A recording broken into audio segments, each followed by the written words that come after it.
Tere! Rõõm, et olete asumas kuulama Noorsooteatri taskuhäälingu 19. saadet. Selles saatesarjas vesteldakse loomingust, oma kutsumuse leidmisest ja hoidmisest ning mõtestatakse elus olemise ilu. Avatakse ja analüüsitakse teemasid, mis haakuvad Noorsooteatri igapäevase otsingu ja loominguliste tegevuste ning eesmärkidega. Noorsooteatri taskuhääling püüdleb selle poole, et pakkuda argipäevas inspiratsiooni, julgustust, analüüsi ja mõttekaaslust nii noorele kui ka täiskasvanud kuulajale.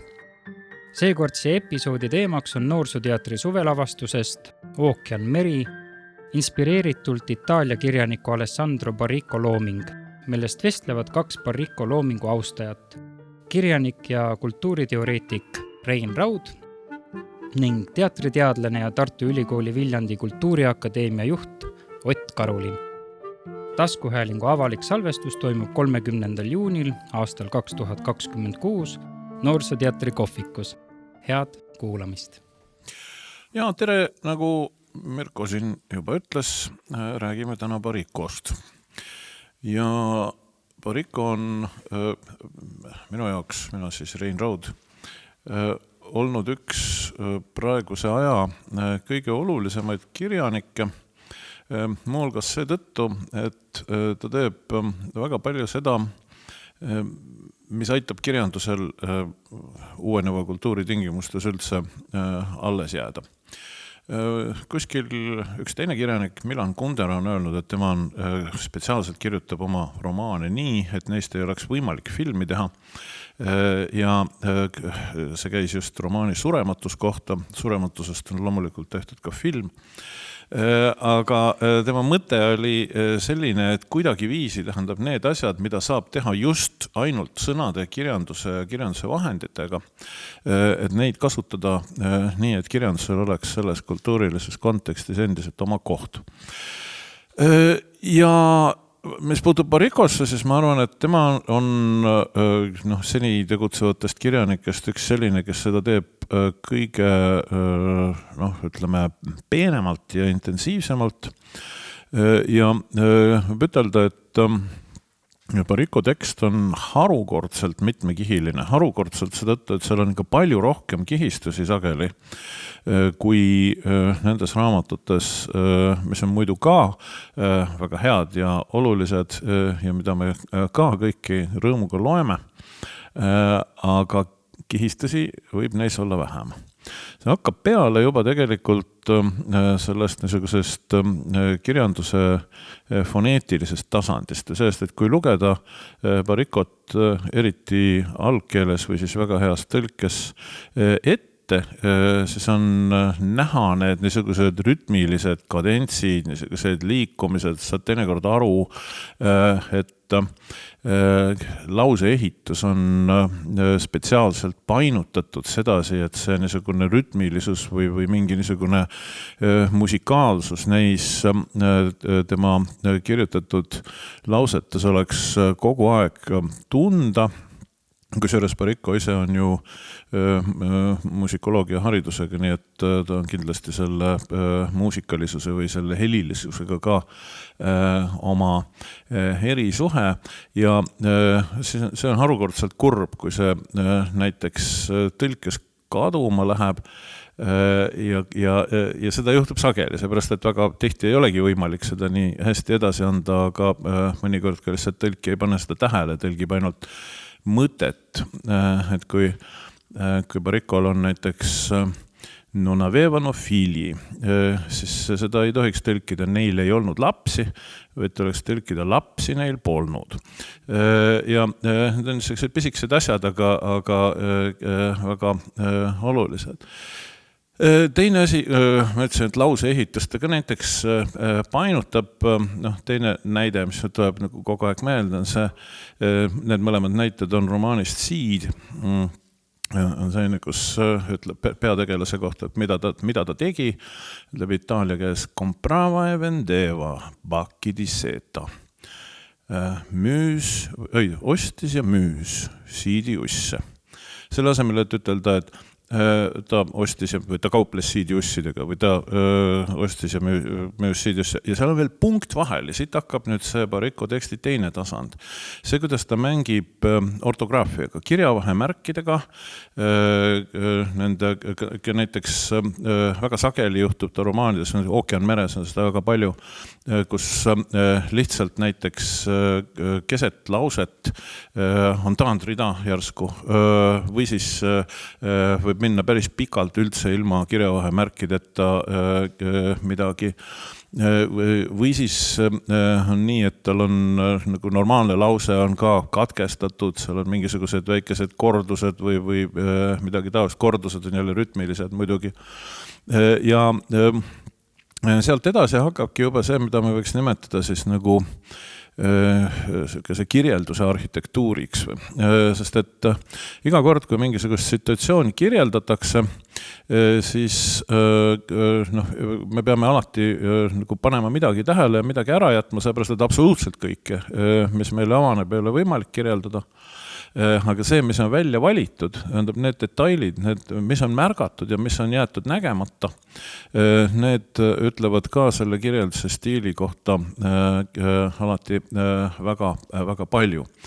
Ja kui me näiteks loeme kas või mõnda päris niisugust tühist vestlust, siis meil on lugedes juba nagu aru saades, et inimene võib-olla küsib midagi, aga tegelikult tahab saada hoopis vastust mingile täiesti teisele küsimusele ja siis teiselt poolt talle see vastus see ei tule või tähendab, et see kuidagi nagu on mingisugusel viisil katkestatud või ja niisugust asja ka väga palju ja tähendab, see on midagi, mida saab kinos teha, aga mida kirjanduses saab teha veel paremini. Me hakkame alles jõudma, tähendab tegelikult sinna, kus nagu harilikult see kirjaniku töö peale hakkab nagu kujunditesse ja kujundeid on tal väga-väga ütleme siis mõõdutundetult mitmel tasandil, tähendab nagu need võivad olla pisikesed kujundid lihtsalt nagu autori tekstist millegi võrdlemiseks, millegi märkamiseks ja sellised võrdlused, mida me nagu üldse hästi ei kujutaks ette midagi, mille peale me ise ei mõtle, aga Baricco tegelased või autori hääl mõtleb küll, need samad kujundid või samasugune kujundlikkus võib olla ka kuskil järgmisel tasandil, kui keegi näiteks midagi seletab, keegi teise, näiteks siin selles Ookean meres on, kui öeldakse Elisevini kohta, et ta oli liiga habras, et elada, aga liiga elus, et surra, siis tähendab, sellega on moodustatud mingi niisugune nagu pingeväli või midagi sellist, või siis kui küsib Elisevini isa,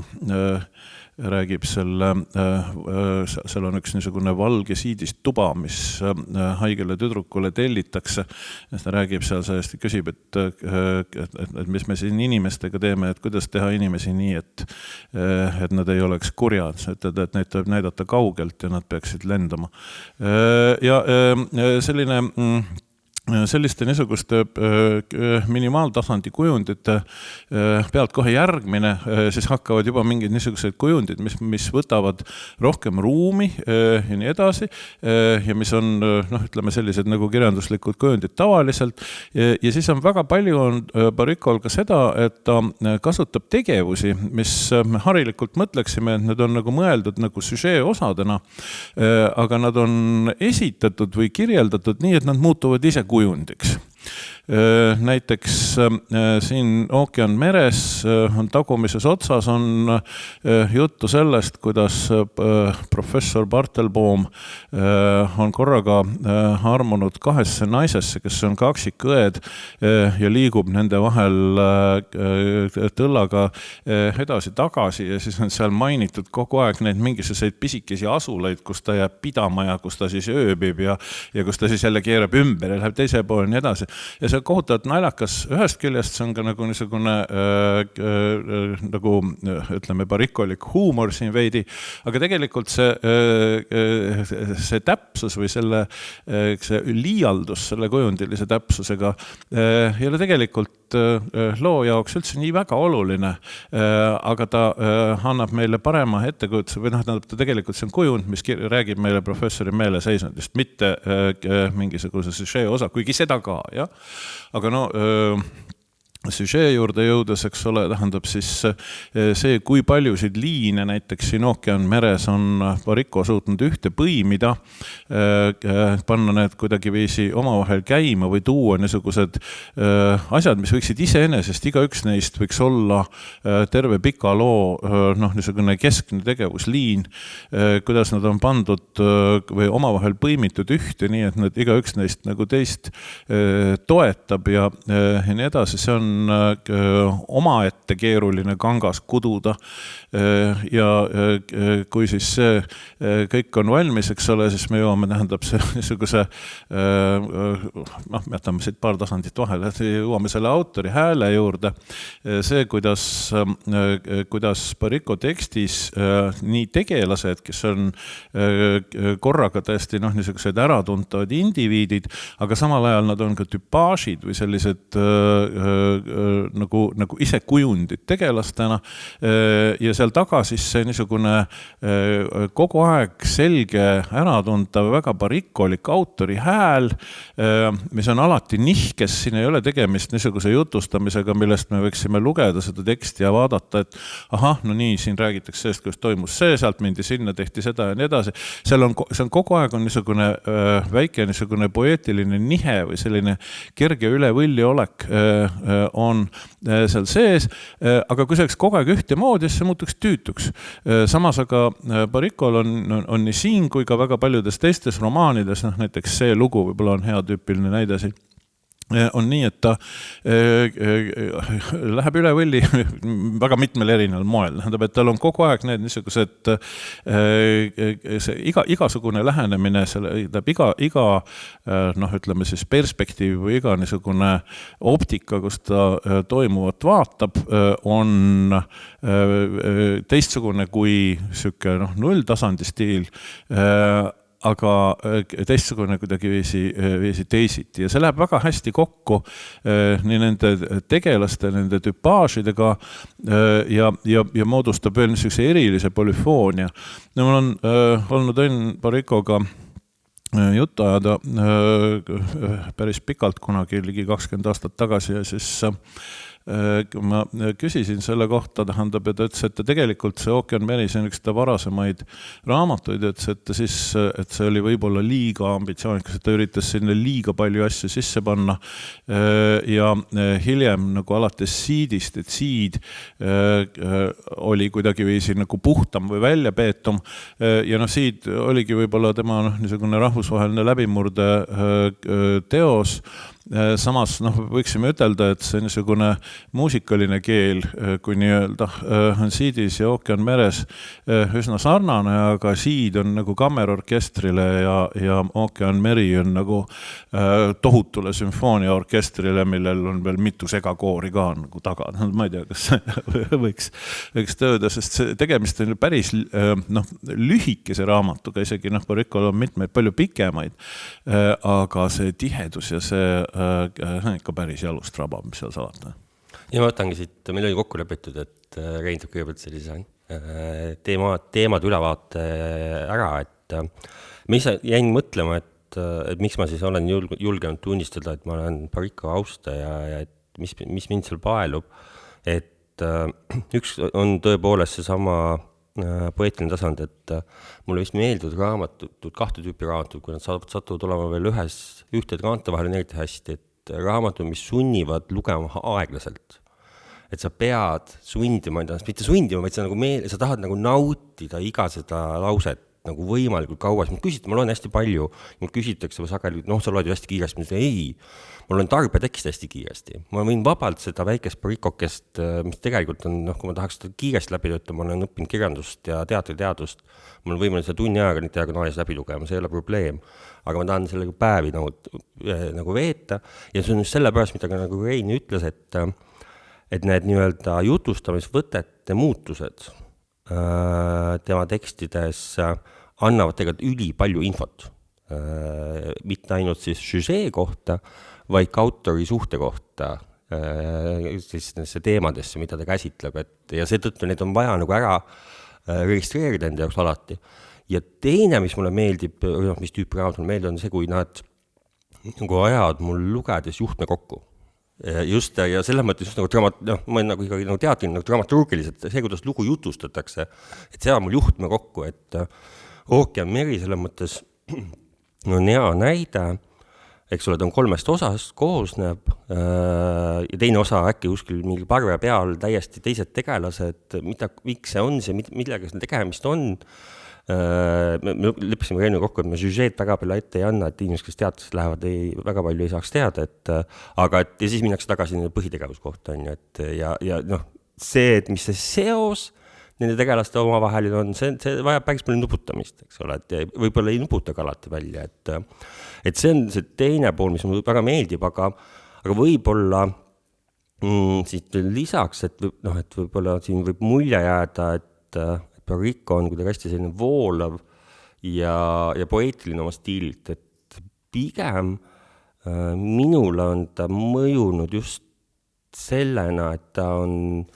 nagu vaheldumisi või samaaegselt tõesti nagu romantiline, aga ka küüniline. Ja võib-olla, kuna ta on mitte ainult muusikat õppinud, või ta on olnud ka muusikakriitik, ja siis ma kuidagi võib-olla tunnen selle lähenemise ära, nagu selline kriitiku lähenemine, et ühelt poolt sa tahad luua nagu oma sõnadega nagu kujundimaailma, eks ole, midagi, mida sa ei suuda, muusika on meil abstraktsem kui teater, mida püüda sõnadesse, eks ole, mis see kriitik muud teeb, sa püüad nagu midagi, mida ei ole võimalik kirjeldada sõnadesse panna, eks ole, aga teist poolt sa ikkagi nagu kogu aeg hoiad selle nii-öelda kriitilise vaate või küünilise vaate, et see on nagu huvitav ja ma jängi isegi nagu mõtlema, et üks sõna, mis kogu aeg nagu pähe turgatas tema puhul, et on see, et ta on tõesti väga hea kirjeldaja, mis tähendab, sul tekivad need kujutuspildid, et ma jäin mõtlema, ma küsin, Rein, kas ta on ka teatraalne? No see on väga raske küsimus, ta peaks tegelikult küsima ju teatraalide käest. Minu meelest on nii, et Baricco, tähendab, mõtlema, kuidas me saame tema kohta öelda, et ta on dramaatiline. Kindlasti on. Selles mõttes, et siin on väga selgeid pingeid, väga tugevaid situatsioone, väga palju põnevust tegelikult ka selles romaanis. Ja on väga palju ka selliseid kohti, kus me nagu jääme mõtlema, kes see on, huvitav, mis seal juhtub, eks ole, tähendab, kuidas see nüüd laheneb, siin on niisugune asi, tähendab, kust see tuli, tähendab ja nii edasi. Et seda dramaatilisust on palju ja see on loomulikult teatraalsuse alus.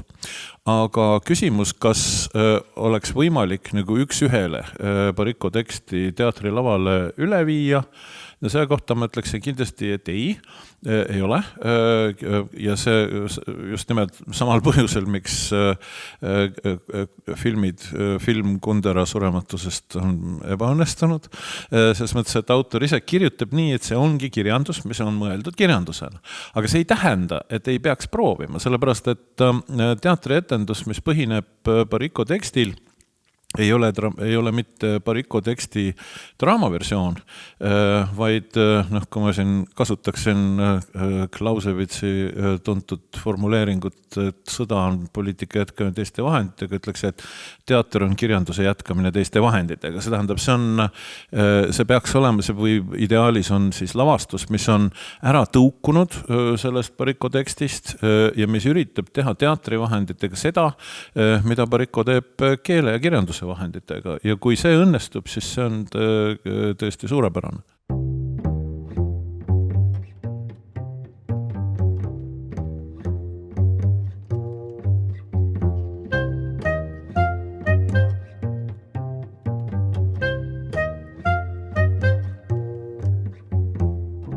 Paradoksaalselt võib-olla tõesti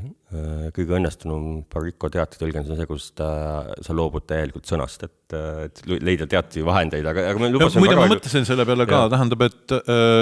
näiteks kui me räägime praegu Noorsooteatri lavastusest, siis minu jaoks isiklikult kõige mõjuvamad kohad olid need, kus üldse ei räägitud, teises osas oli üks päris niisugune pikk passaaž, kus mööda seda suurt kõledat imelikku ruumi tassiti või liikusid ümber ringi sellised struktuurid, kus neist struktuurides midagi toimus ja me saame jälgida nagu seda samal ajal ja nii edasi ja kui vaadata, mis on see koht, mis raamatus sellele vastab, eks ole, Torm, mis selle niisuguse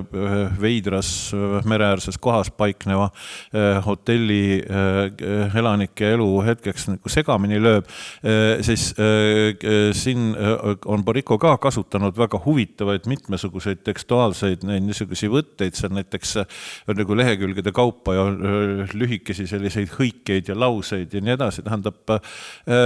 mis ütleme siis niimoodi, et selles Tormis see on nagu keeleliselt kõige olulisem, tähendab, see on see, mis tuleb edasi anda. Ja siin ma arvan, on see niisugune sõnast loobumine olnud väga mõistlik. Jaa, et ma vist isegi teatraalsus all ei pidanud ainuüksi silmas seda, et kuivõrd on ta nüüd lavale pandav, aga et see, et on tekstid, mis tekitavad sinust kujutluspilti lugedes, eks on tekstid, mis seda tegelikult ei tekita, isegi kui sul on hästi palju. Ja üks asi, mida mina hindan Boricco puhul, on see, kuidas ta tegelikult väga mis on siis ressurssi efektiivselt, on see õudusena. Nagu väheste võtete säästlikult nagu maalib põhimõtteliselt ta maalibki nagu siin üks tegelanegi nagu mereveega, eks ole, et on ka jah, ka pikki kirjeldusi tõepoolest, kus ka isegi kirjapäevamärgid kaovad ära, aga sageli, eriti ookean meri, kus esimesena sul tuleb see nii-öelda ekspositsioon, kus sul tutvud kõikide tegelastega, eks ole, et seal piisab sellest, et sul on see üks kirjeldatud 3 lausega, kuidas see laps seal agalt aknal istub, on ju. Ja sul juba on see silme ees, kus see meri seal paistab ja kus see ilmselt juba mingid liivaluited juba tekivad sinna kuhugi vahele. Ta ei kirjuta mitte üheski liivaluitest, on ju. Aga need kuidagi tekivad sinna juba automaatselt, eks ole,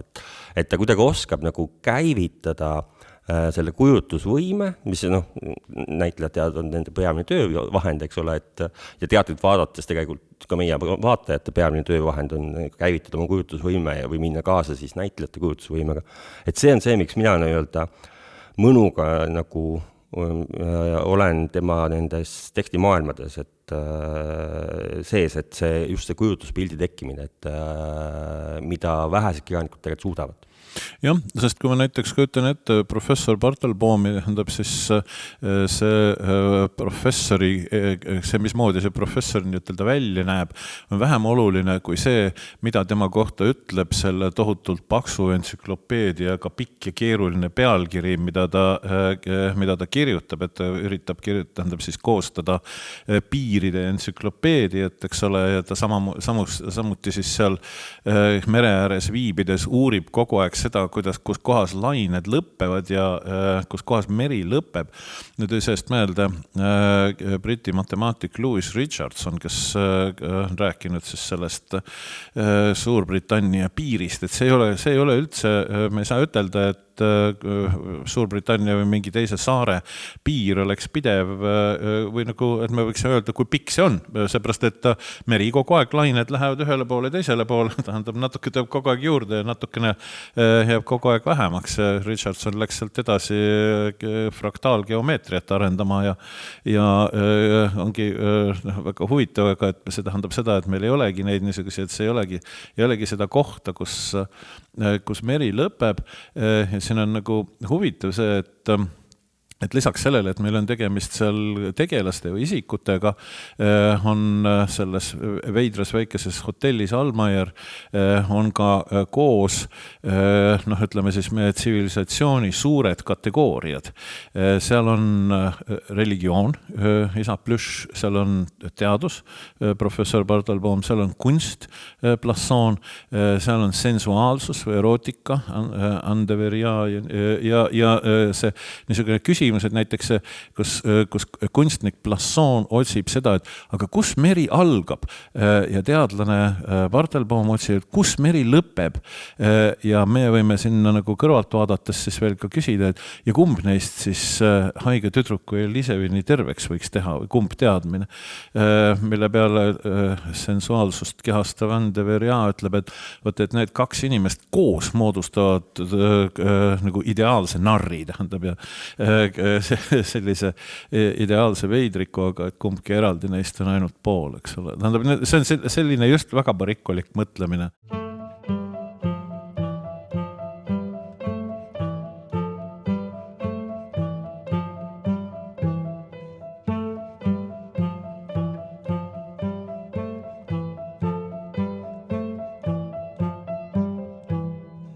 Ma ei tea, kui paljud, kes on lugenud või ka nüüd lavastus vaadanud, kui palju mõtlevad selle raamatu pealkirjale ookean, meri. See tegelikult on liiasus, on ju. Et tegemist on kas ookeaniga või merega, eks. Ookean siis avavesi, midagi oma ette hästi nagu mõõtmatut, nii-öelda piiritlematut.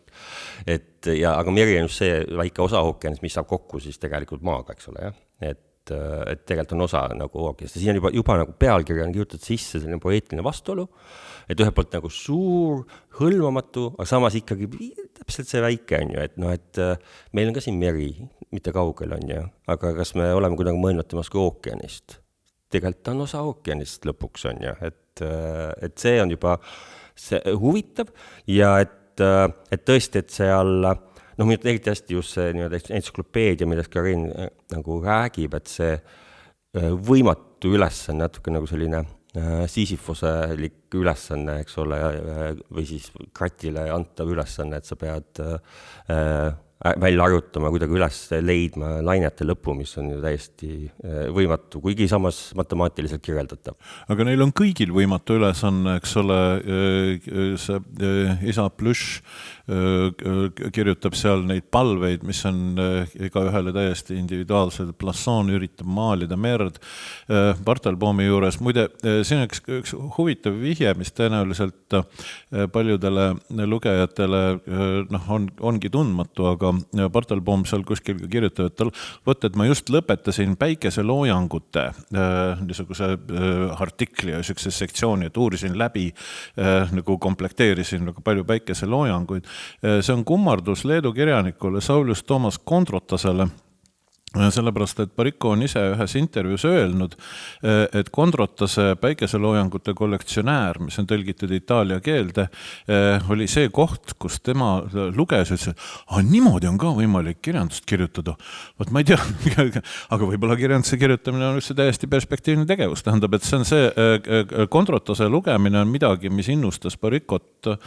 kirjutama hakkama ja selles mõttes ka eesti keeles on Kondrotas tõesti kätte saada. Mul oli igatahes lugedes seda väga rõõmus täheldada, et siit Baltimaadest on ka väike killukene sinna ookean meerde sattunud. Ja kuidas sa mõtestad seda pealkirja just see ookean meri, seda vastuolulisust või siis kujundina? Ei, ma arvan, et nii nagu sa rääkisid, see on üsna niisugune, teisest küljesteks öeldakse, et iga meri on osa ookeanist ja ookeani samas ei ole olemas meredeta. Me seal teine osa, mis on siis just kõige raskemini loetav, sest ta on kõige lühem, aga ta on kõige intensiivsem ja üks meeldejäävamaid osi sellest, mis räägib laevahuku ellujääjate olemisest parvel ja igasugustest traagilistest sündmustest, mis sellega seonduvad. Seda on nimetatud nagu mereüsaks, eks ole, tähendab see mereüsk on siis see niisugune see koht, kust võib-olla meri siis päriselt algab, mis on siis tegelikult just seal ookeanis või seal avamerel, süvamerel, sealt, kust ei tingimata tagasi ei tulda. Kujunditega edasi minnes, et siis ma arvan, et üks, mis on võib-olla ainult mulle, aga mulle tundub, et paljudele jääb meelde seda raamatut lugedes või ka teatrit vaadates, lavastust vaadates, on see, et kujundid, et laevad on meresilmad. Ja siis seal on see dialoog, eks ole, et miks see nii palju siis neid hukkuda laseb. Nendel siis tegelane ja teine vastab, et aga mitu korda sa pilgutad silmi, eks ole. Et kogu aeg hukad. Sa paned ju ka vahepeal silmad kinni. Jah, et see ju, me pilgutame ju kogu aeg samamoodi. Võt just, et see on nagu, see ta algab nagu mingi täiesti nagu sellise, justkui nagu sellise, klassikalise kujundiga, eks ole, et, noh, et laevad on nagu meresilmad, on ju, seda võrdluse aluseks, on ju, aga siis see nii-öelda see vastus, et kuidas, kui palju siis pilgutad, on ju, ehk siis mitu, noh, et kui me võtame see laev on midagi nii-öelda teekonnal olek, millegi poole pürgimine, eks ole, midagi, mis on ka võib-olla turvaline koht, kuniks ta hukkub, eks ole, et võib-olla ka unistus on ju, et kui palju sa päeva jooksul neid ära pilgutad endalt, eks ju, võib-olla täitsa automaatselt me ju tegelikult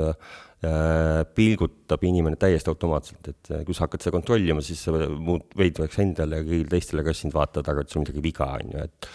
et see on nii, lihtsalt kõrvalmärkusena, et nii kaua kui androidid ei suuda veel mitte korrapäraselt pilgutada, saab alati aru, kas sul on vastas humanoid või inimene. Et ma olen näinud teatrit, kus nagu laval on ka nagu humanoidid ja sellest saad aru, et ta ikkagi ühel hetkel tuleb mingi kordus sisse pilgutamist, siis see, kui siin on tohutu keerulisus sisse tehtud. Aga jah, et selline kujund, eks ole, mis algab nagu laeva kohta, aga tegelikult käib nagu kogu elu kohta ja paneb kuidagi nagu väikese aju nagu kärsatab kokku, väike nagu plahvatus tekib see, et tõesti, kas iga kord, kui ma pilgutan, ma matan midagi. No, silmadest edasi rääkides, see on üldse üsna keskne siin selles loos, sest et kunstnik Plasson, eks ole, kes üritab maalida merd, on olnud kuulus varem just nimelt portreede maalijana ja portreede maalimisega ta on alati alustanud silmadest ja ütle, et noh, et kui sa oled silmad ära näinud, et siis kõik ülejäänud tuleb nagu iseenesest sinna juurde, tähendab, et nagu silmad ongi see, ja tema probleem ongi sellepärast, et kus kohas need meresilmad on, aga see ei ole ainukene niisugune silmakujund, seepärast, et raamatus on juttu veel, see liin lavast, see ei tule nii väga välja, aga see selline ilmselt hullumeelne või väga palju kannatanud inimene nimega Adams, kes satub admiral Langlais juurde ja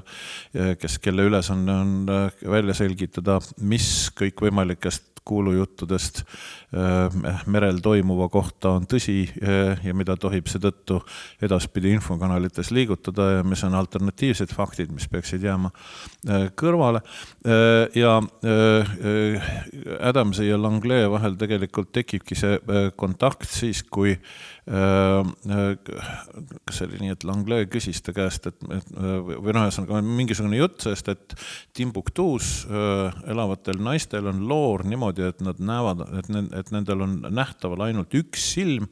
aga miks kaks ei ole, sellepärast, et kes näeb nende kahte silma, see läheb hulluks ja kust sa tead, sellepärast, et ma olen neid näinud. Ja see küsimus sellest, et oletame nüüd, et kunstnik Plasson peaks maalima Timbuktuust pärit daami portreega, siis läheks ka tema hulluks, seepärast, et tema jaoks silmadeni jõudmine on, eks ole, selle portree maalimise lähtekoht, nii et see, mis on silmades, kas seal silmades on meri, eks ole, aga hiljem Plasson hakkab uuesti portreesid maalima, aga ainult meremeeste omi, sest et kui keegi teine palub, et tema portree maalitakse, ütleks ei, sinu silmades ei ole merd. See tähendab, ta jätkab selle mere maalimist, aga lihtsalt tulles tagasi selle juurde, mida ta on teinud varem. Need see vaade teise inimese silmadesse, võime siin meenutada filosoof Emmanuel Levinast, kes ütleb, et see, mis iganes jumalikkus või nii edasi on nähtaval ainult teise inimese näos, tähendab, et see nägu või silmad on see, kus sa võid omada mingisugust kokkupuudet absoluudiga, nii et see on, et see ei ole siis nii ütelda ainult Baricole kuuluv idee, aga võib-olla seda parem äratundmine. Jaa, et see muidugi sõna oht, et kui kaks kirjandushuvilist hakkavad rääkima kujunditest, siis me nüüd võime jahuda ennast silmadest väga kaua, ma natuke räägin ikka silmadest edasi, et nagu teine pool selles, just nagu selles ookeanimeres, on see, et üks on see, kuidas nagu, et sa inimest nagu näed silma kaudu, aga teine on see tegelikult, et tulles tagasi selle sama silma sulgemise juurde, et see, mis tegelikult juhtub seal, on see, et siis sa keerad pilgu enda sisse, ja siin on lihtsalt nagu selles raamatus 2, eks ole, minu jaoks, mis natuke kuidagi siis seostuvad sellega, et üks on nagu need, eks ole, need kirjade kirjutamine, mis tegelikult on ju nii-öelda enda nagu peegeldamine, eks ole. Ja teine on, eks ole, seal on üks noor tegelane, kes kingib inimestele unenägusid, et mis on ka see, et sa nagu mõnes mõttes on kõige üksildasem ja õudsem koht üksinda silmad kinni olla. Ja siis sa oled ainult ise endaga, eks ole, ja siis et kõige sellepärast oleks kõige ilusam kingitus, kui keegi saab sulle sinna sellesse kõledusse, kus sa võib-olla oled, erinevatel põhjustel nagu siis midagi kinkida, eks ole, et see tegelikult, kui niimoodi hakata nagu lahti võtma, räägin, et Baricco selles mõttes on kirjandusteadlasele täiesti nagu unistuste autor, et kui noore tudengina ise ma kirjandust ja teadust õppisin, et siis ma oleks kindlasti nagu, siis ma teda ei olnud veel avastanud, aga kindlasti hullunud selle, hakkad nagu neid näikseid teekondi taga ajama ja siis kujundisse liikuma, saad aru, kui mitmekihiline on see, millest Rein ka alguses rääkis, et kui tal pealtnäha tegelikult on hästi lakooniline kohati, saad teha seda tuttavaks, tegelikult kuhugi midagi nagu sündmus ja lõpuks nagu väga ei toimugi, aga kui sa nagu lähed nii-öelda aeglast lugemist teed, et siis sa tegelikult nad jooksevad, need erinevad liinid oma vahel nagu ülihästi kokku. Ma ei ütleks, et siin sündmusi, tähendab, siin on mu meelest väga intensiivsed sündmusi, mõned küll neist nagu lavastusse jõudnud, näiteks kus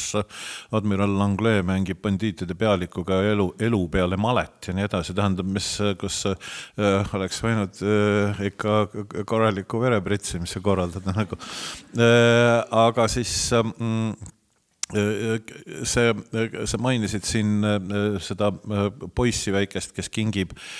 unenägusid ja üldse need lapsed, kes seda Hotel Almaierit peavad ja kelle kohta meil on siin väike vihje kuskil siin ja seal, et võib-olla on tegemist üldse inglitega või mingite olenditega, kes on kõrgemate sfääride ja maapealse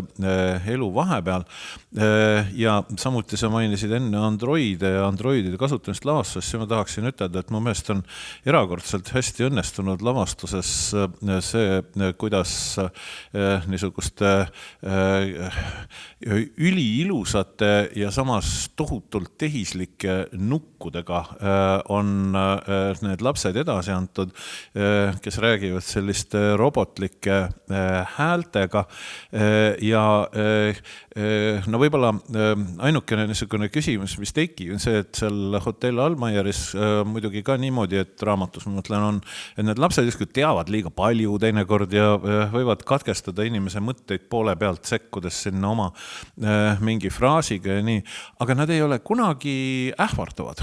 Kunagi tähendab ei teki nendes nagu niisugust hirmu, sa ikka vaatad, et need on pigem keegid, kes on nagu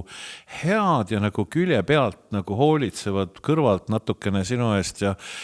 vaatad, et sul et asjad läheksid nagu võimalikult hästi, aga etenduses tekib kerge niisugune võõritusefekt, tähendab see ka mõtled, et aga äkki sellisel kujul mingil hetkel nagu tehisintellekt siseneb meie maailma ja hakkab meie elu korraldama siin ja samamoodi katkestama minu mõtteid poole pealt, seepärast, et tehisintellekt teab paremini, mida ma mõtlen, kui ma ise olles analüüsinud, eks ole, kõiki mu seniseid mõtteid, tegevusi ja nii edasi. Aga see erinevus mu meelest on produktiivne, üldsegi mitte nagu mingi viga või tähendab, see on muust väga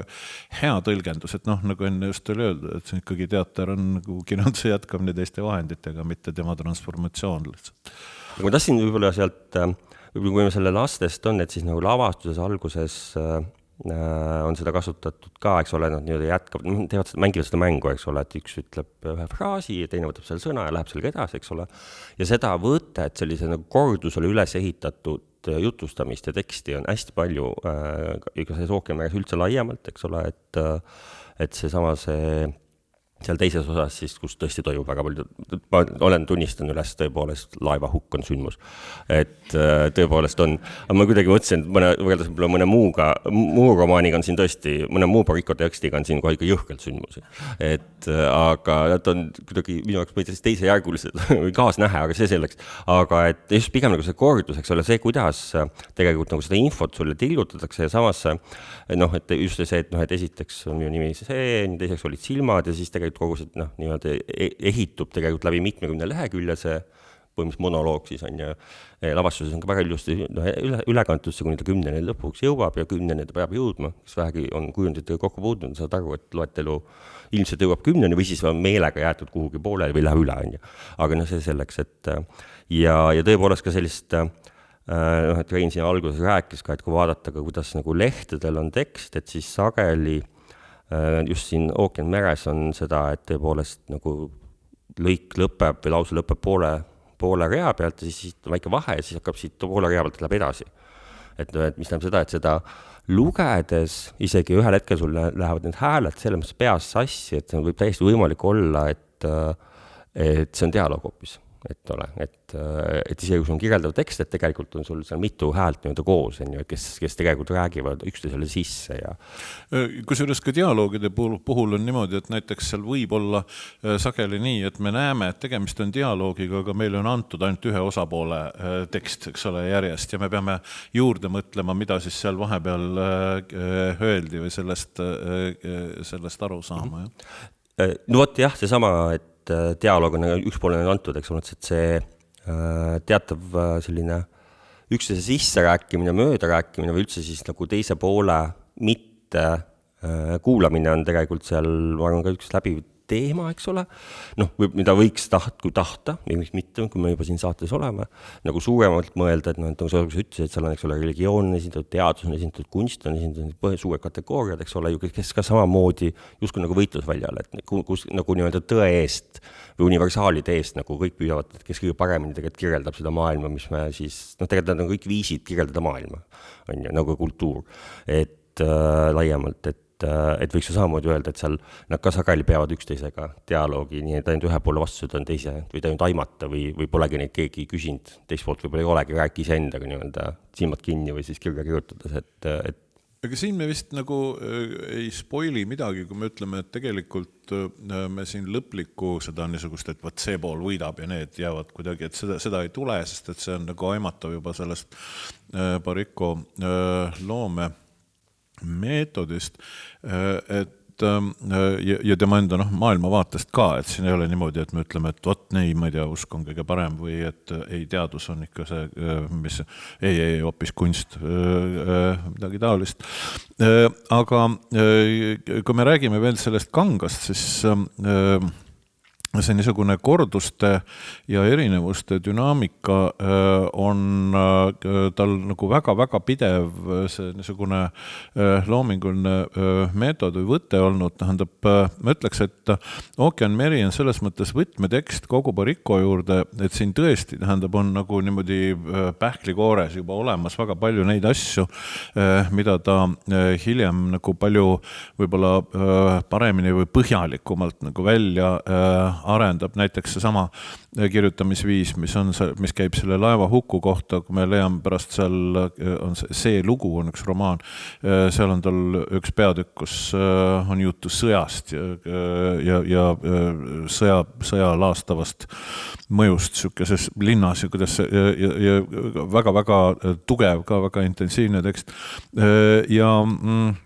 aga mis nendeste kordustesse puutub, siis siin enne rääkisin sellest, kuidas Bartelbaum seal kahe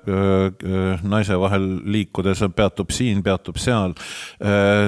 Seda võtet on Baricco näiteks Siidis kasutanud siis, kui ta räägib peategelase Hervé Joncourt'i retkedest Jaapanisse, sellest, kuidas ta liigub siis sealt Lõuna-Prantsusmaalt, kus ta algab, tähendab läbi kogu seal Venemaa jõuab lõpuks sinna Jaapanisse, tähendab siis tal on kogu aeg ta kirjeldab nagu neid samu teekonna faase ja siis näiteks on seal see, et ja siis ta jõudis Baikali järve juurde, mille kohta kohalikud ütlesid aga iga kord on uus sõna, see sõltub sellest, eks ole, missuguses seesundis mingi omadussõna tähendab, kas ääretu või kurb või ma ei mäleta praegu täpselt, mis tal seal need olid. Aga see, et sa ei saa ka neid korduvaid tekste lugeda niimoodi, et no siin ta kordab, eks ole, et võime kergelt kiirust juurde panna, seepärast, et seal korduste sees on kogu aeg mingisugused väikesed üllatused või erinevused või nagu need niisugused, jällegi midagi, mis juhtub hästi muusikas, eks ole, et kui me oleme ära harjunud juba teemaga, tähendab, ja siis hakkavad sinna teema sisse nagu kõlama mingisugused uued kõlad või nagu Thelonious Monkey Jazz on näiteks, et kui ta just täpselt mängib niimoodi, et me just teame, et no nii, nüüd ta vajutab seda klahvi, aga ei vajuta, ta vajutab seda täpselt kõrval olevat klahvi ja see on see, mis nagu hästi või kõige efektsemalt mõjub. Ja selles mõttes see niisugune see kordus kui võte võib tunduda, et see on tegelikult petlik, see on selline kangakudu eriline viis. Mis haaran kinni sealt, et tegelikult kordus kunagi ei ole nagu totaalne kordus, on ju, et toome siit teatri näite, et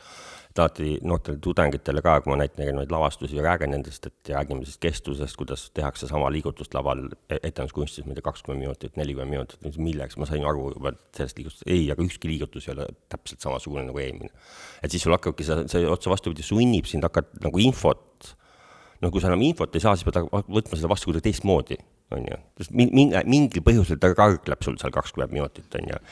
Ütleme niimoodi, et siis, ja see on seal samamoodi, et see mingil põhjusel on, eks ole, ja siis ongi see, et siis nagu, sul muutub see tähelepanu läheb nagu nii teravaks. Ja samamoodi Barikat lugedes on ju, just see sama, et sa saad aru, et läheb, aga ma ei usalda ja usaldusväärne ei ole ta. Ma ikkagi ei libista siit ennast üles, et äkki see üks sõna on, või isegi teinekord, või äkki see kirjavahe märk on lihtsalt teises kohas, punkt on teises kohas, on ju.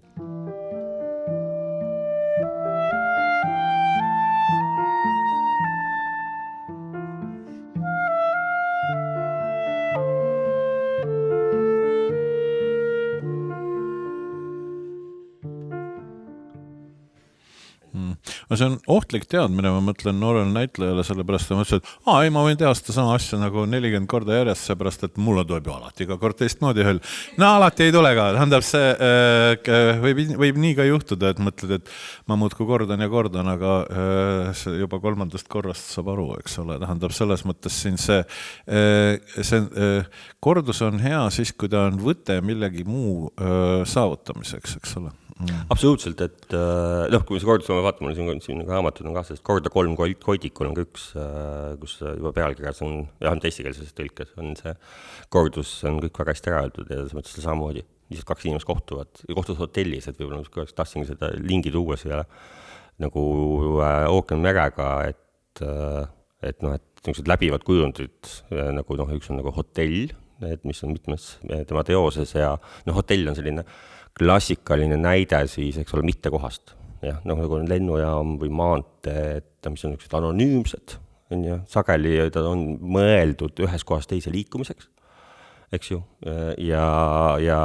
seal ei ole, see ei ole justkui sina ise, eks ole. Et sa justkui ei ole mitte keegi, aga sa ei ole ka väga sina ise. Et selle mõttes on see hotell tegevuspaigana, ta ongi mitte kohti, sageli kasutatakse tegelikult kunstides just selleks, et uuridagi mingeid selliseid nagu mustreid, sotsiaalseid mustreid või siis nagu tõesti mingeid tüüpe oma vahel, nagu see on hea nagu see laboratooriumi võte põhimõtteliselt, et sul on nagu laboratoorium, kus sa saad siis katsetada, mis see religioon, eks ole, teadus, kunstin on ju, et see, aga see on nagu, mis selles ookeanmeres on huvitav, et hotell, et mis me tulles tagasi laste juurde, eks ole, et tõepoolest lugedes, et see on üks suur erinevus, ma olen nõus Reinuga selle lavastusega, et kus see on kohe need lapsed nagu hästi, nad teevad, võtavad sul kuidagi nii sõbralikult vastu, nagu ise oleks siin hotelle läinud, eks ole, kuigi nad ikka natuke turtsuvad sulle vastu, eks ole, et aga mis see prof tähendab, on professor, prof.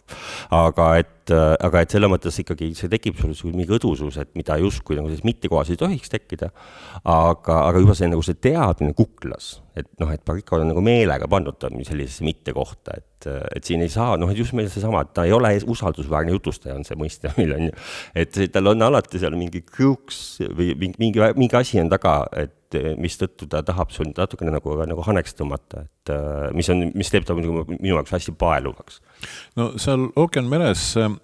hotell on ühtlasi ka mingi niisuguse piiripealsuse märk, eks ole, selles mõttes, et hotell on see ei ole päris siit maailmast, see on nagu selle maailma ja mingisuguse teise maailma piiril ja need lapsed, kes seda hotelli peavad, on justkui selle teise maailma kodanikud, eks ole, tähendab, nagu oli enne ka juttu, et selle mittekoha juurde, no see on see Marc Auger termin, eks see tähendab, et selle juurde kuulub ka ajutisus, et seal ei olda kunagi nagu lõputult. Üks teine selline hotell või koht, kus jälle ollakse peaaegu lõputult, mis mul on hotell Almaieriga seoses tulnud meelde, on sanatoorium Toomas Manni Võlumäest, eks ole, tähendab, kus samuti on koos inimesed, kes on justkui tüübid, eks ole, seal on jesuiit ja anarhist, eks ole, tähendab, kes seal omavahel vaidlevad ja nii edasi, ja on ka selline sensuaalne madame, kes meestel pea natukene segi ajab. Ja see niisugune analoogia selle sanatooriumi ja hotell Almaieri vahel on mu meelest olemas, mis on hotell Almaieri juures väga nagu huvitav on see, et me saame ju lõpuks ka teada, et seal on veel üks tuba, kus elab keegi nähtamatu või kellest nagu ei räägita ja nii edasi, ja siin muidugi Baricco jälle mängib lugejaga kõvasti, selles mõttes, et me hakkame oletama, kes see võiks olla ja nii edasi, ja pärast selgu, et me ei saanud õhkugi aru, kes seal tegelikult on. Võime isegi mõelda lõpuks, et äkki see oli Baricco ise, eks ole, kes oli seal nähtamatus toas ja üritas öelda merd oma kirjutistega. Ja see niisugune, selles mõttes see paigaldatus ja see paigale jäämine, selle see piiripealsus ja nii edasi, üsna tõenäoliselt teisiti ei oleks seda saanud kirjutada, sest kui me mõtleme seda merd siin selle niisuguse absoluutse teisena või millenagi, mis on korraga nagu ülim ja teispoolsus ja surm ja see peegel, mis meid näitab meile endile sellistena, nagu me ei taha ennast näha. Et seda ei saagi teisiti ju teha ka kuskil piiri peal olles. Või silmad sulgedes. Jah.